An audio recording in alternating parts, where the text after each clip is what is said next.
phase 2 we are gonna have to hit level 40 and get all our best in slot gear again. But what if we do both of them at once? Legally.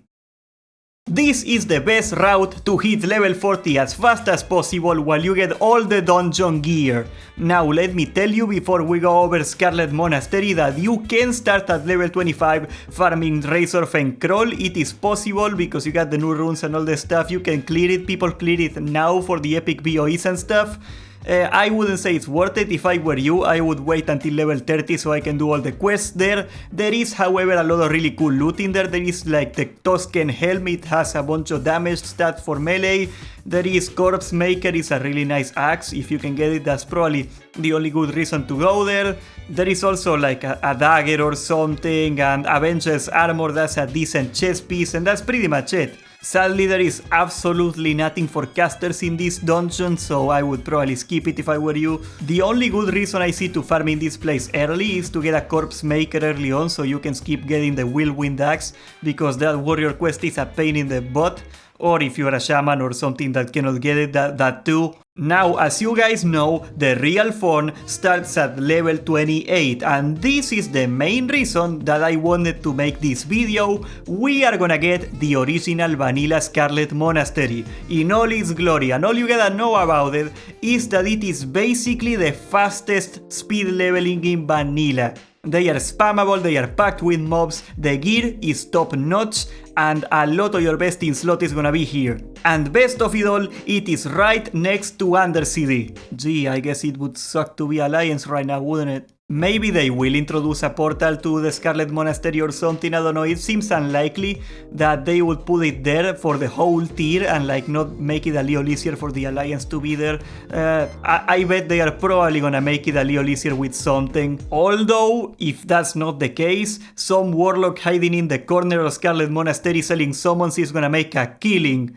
Okay, let me show you why I am so excited for Scarlet Monastery. The first wing is the graveyard. This is from level 28 to like level 34 or something. This graveyard has very little loot to speak of actually, and there is no quest here whatsoever. What really matters is the density and the weakness of the mobs. You can pull some insane pulls and you can get a lot of experience from it. I am gonna borrow some old footage from Danny Gaming here just so you can see what it looks like, what you can do in this place.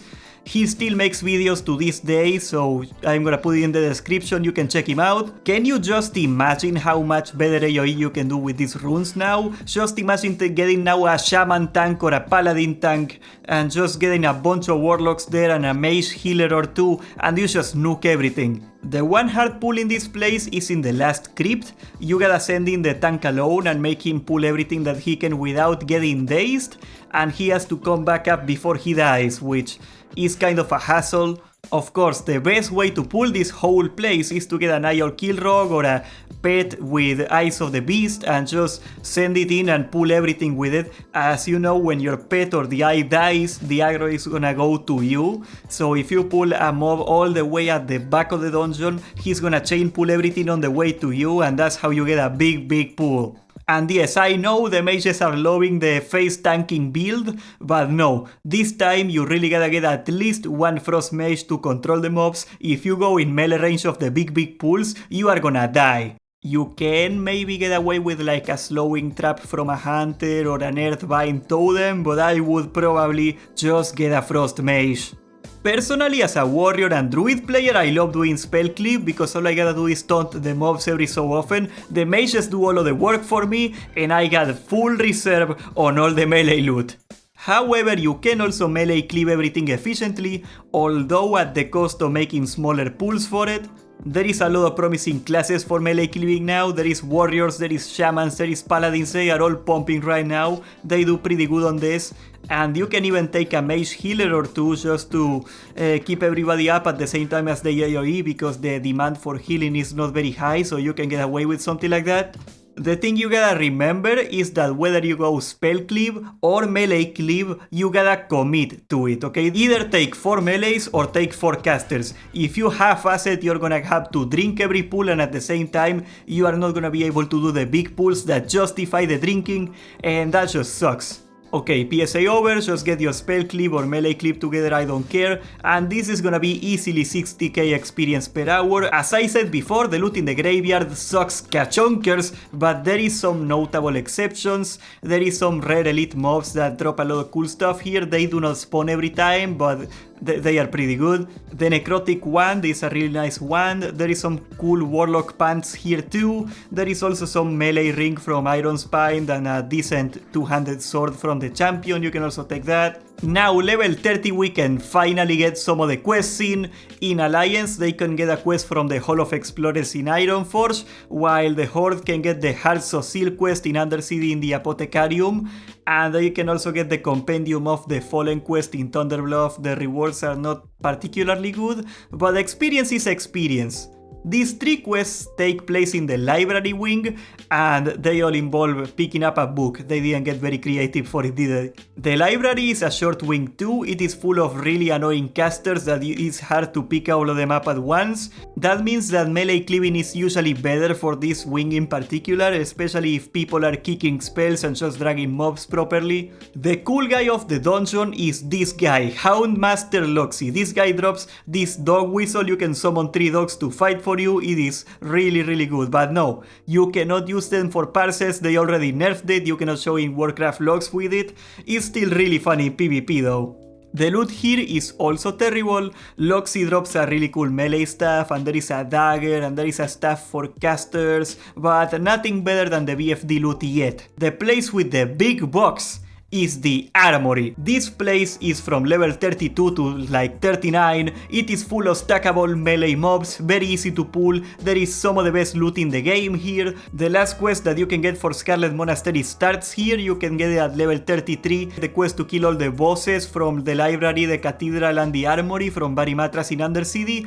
Or if you are Alliance, you can get it at level 34 from a guy in South Shore. The Alliance version of this quest is so much better because it gives you this amazing axe. It is basically the Whirlwind axe again, so you can go for it. It's actually better. This place is full of thin hallways, and that makes it really good for spell cleaving. The only problem is that the mobs do have an interrupt, so you gotta do it clean to work.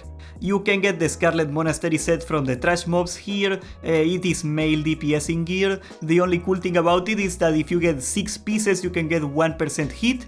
It's probably not worth dropping your BFD gear to do that, but if you don't have it, you wanna get 1% hit, it's pretty good. There is only one boss in this place. He's called Herod, and this guy is the coolest guy in the place. He drops 4 best in slot items all by himself. They are all melee loot. The most famous one is the Ravager, of course. This is an axe that has a chance on hit of doing an AoE ability that does a quadrillion damage. This thing is gonna last you well into Nomeregan. It is gonna be your best in slot weapon. He also drops the pants of the Scarlet set. He drops one of the coolest looking shoulders in the game, also male for melee, and there is a male helmet with 1% crit on it that is really good. If you are an enhancement shaman, a red paladin, or a warrior, this is gonna be your house until you get all the 4 items. They look so cool. Finally, the Grand Slam, the craziest part of Scarlet Monastery, that is the cathedral. It is possible to clear this whole place in 2 pulls, believe it or not, I've seen it. This place is an open yard full of easy to pull mobs. There is a bunch of staircases to pull them to you. Of course, the best way to do this is the Iol Kill Rock and pulling everything and being on the top of the waterfall of the fountain, because you can line of sight them into like a straight path into them for you, but basically any approach is gonna work in this place. Whatever you do, if you are AoEing or melee cleaving, you are gonna get easily like 60k XP here. With the runes, it's gonna be so much wackier than classic proper. The loot in here is pretty good too. World of Warcraft's favorite waifu, she drops a really good healing mace. Everybody's gonna want this one. Commander Mograine, that's his tier 3 Twitch sub. That guy is gonna drop a really strong shield that looks fabulous. And some pretty decent melee gear too. There's some melee gloves, I think, there. He can also drop the Scarlet leggings sometimes. And finally, there is a secret boss in the back of the room. He's called Fairbanks something. He drops some shoulders with spell power on it. Everybody's gonna want those. Overall, I am really excited to finally get level 40 and play this thing, man. I was pretty indifferent at the phase 1. I thought level 25, you're bare bones, none of your cool abilities are there yet. Level 25 dungeons are really boring, there's only SFK to do once you hit the level cap. And now we finally get the real classes in one of my favorite dungeons of all time. Hell yeah, I can't wait, I can't wait. Subscribe, leave a like, join the Discord, and thank you for watching.